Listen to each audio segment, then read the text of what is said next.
வணக்கம். நான் சோலை ஆறுமுகம்.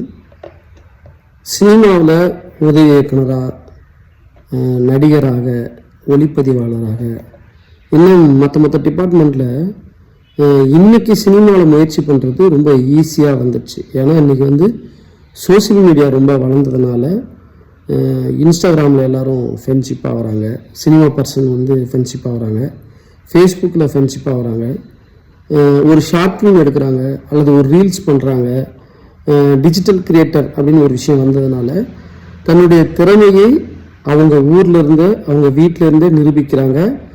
அது ஒரு நல்ல ஒரு ரெஸ்பான்ஸ்லாம் அமையுது, பாராட்டும் விதமாக இருக்கிறது.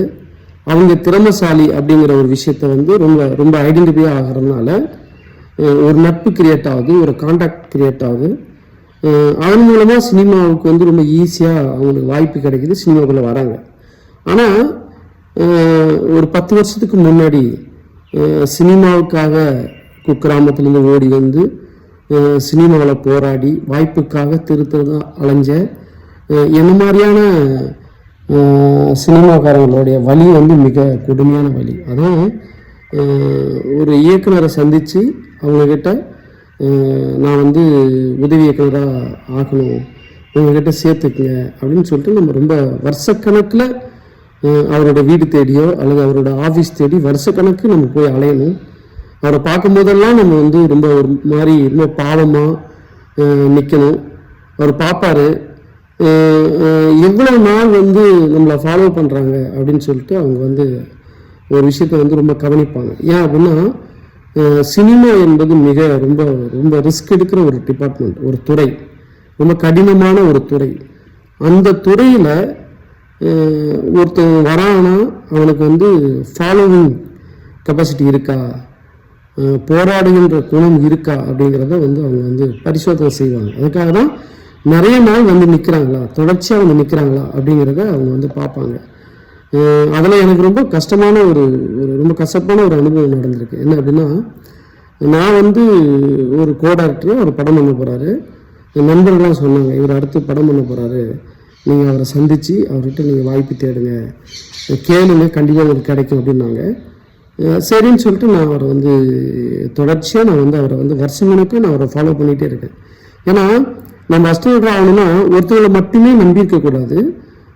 ஒரு 5 பேர் அல்லது 10 பேர் நமக்கு தெரிஞ்ச அந்த கான்டாக்ட் வச்சு அவங்கள நம்ம தொடர்ச்சியாக அவங்கள நம்ம ஃபாலோ பண்ணணும்.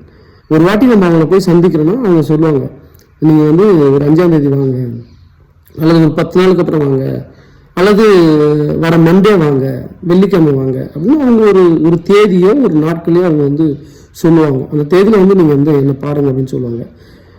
மறந்துடாமல் அந்த தேதியில் கண்டிப்பாக நம்ம போய் அவரை பார்க்கணும். அவர் சொல்கிற அந்த நேரத்துக்கு அவர் சொல்கிற இடத்துல போய் நம்ம நின்றுக்கணும். அதுதான் ஒரு உதவி இயக்குனருக்கான முதல் தகுதியாக அவங்க நினைப்பாங்க. அந்த மாதிரி நான் சூர்யா, எஸ்.ஏ. சூர்யா, எச்.ஏ. சூர்யா இல்லை, எஸ்.ஏ. சூர்யான்னு ஒருத்தர், அவர் படம் பண்ண போகிறாரு அப்படின்னு தெரிஞ்ச உடனே நான் அவரை ஃபாலோ பண்ணேன்.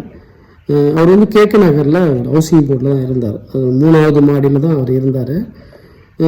அவர் எப்படின்னா படம் பண்ண முயற்சி பண்ணிட்டு இருந்தார். நாங்கள் உதவி இயக்குனராக அவர்கிட்ட வாய்ப்பு கேட்கும் போதெல்லாம் ஒரு நல்ல சட்டை, ஒரு புதுசாக ஒரு நல்ல சட்டை போட்டு போனதே, அந்த நல்ல சட்டை போட்டு போனதே அதை பார்த்தோன்னே ஒரு கோவம் வந்துடும். ஏன்னா அவர்கிட்ட பெருசாக நல்ல சட்டை இருக்காது, இருக்கும். அது ரொம்ப ஒரு 6 மாதத்துக்கு முன்னாடி 1 வருஷத்துக்கு முன்னாடி எடுத்த சட்டையாக இருக்கும். அதை நல்லா வாஷ் பண்ணி அயன் பண்ணி நீட்டாக தான் போடுவார்.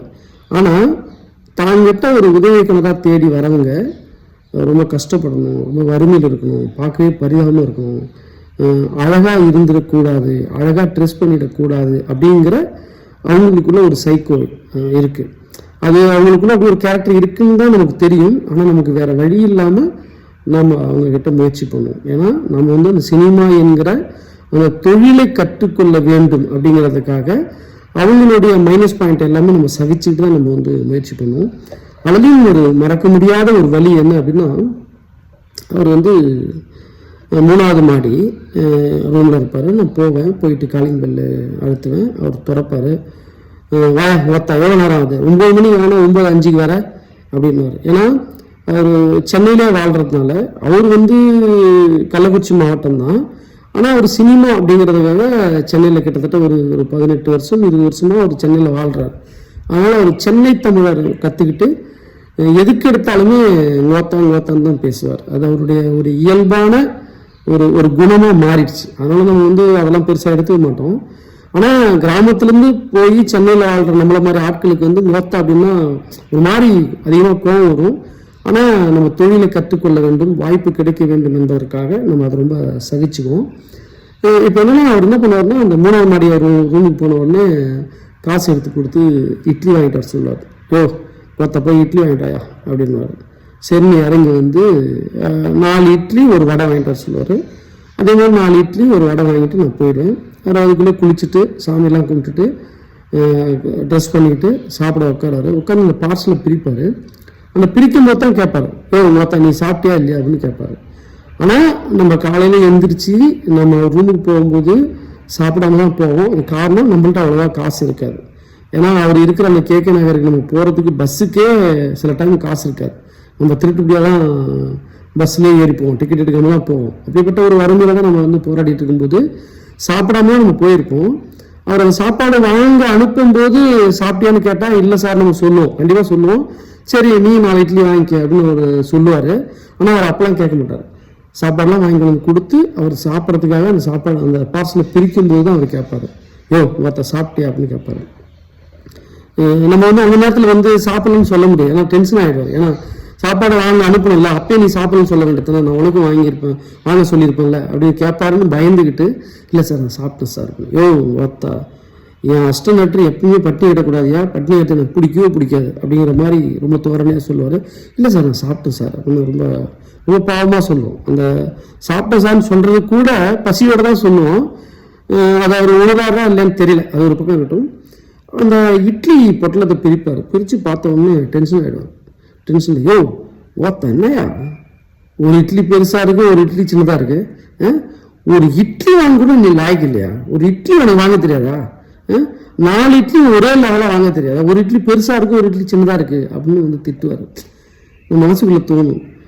நம்ம ஒரு காய்கறி வாங்குறோம்னா கூட இந்த இதெல்லாம் வேணும்னு எடுத்து போடலாம். ஒரு தக்காளி வாங்கினா இந்த தக்காளி வேணும் எடுத்து போடலாம். ஒரு உருளைக்கிழங்கு வாங்கினா கூட இந்த உருளைக்கிழங்கு வேணும் நம்ம எடுத்து போடலாம். ஆனால் ஒரு இட்லி கடையில் போய் 4 இட்லி வேணும் 8 இட்லி வேணும்னு சொல்ல முடியுமா தவிர, அந்த தட்டில் கொட்டி வச்சிருக்காங்க இட்லி, அந்த இட்லியில் இந்த இட்லி மொத்தம் இந்த இட்லியில் எடுந்து நம்ம சொல்ல முடியாது இல்லையா, ஏன்னா அப்படி சொல்ல முடியாது.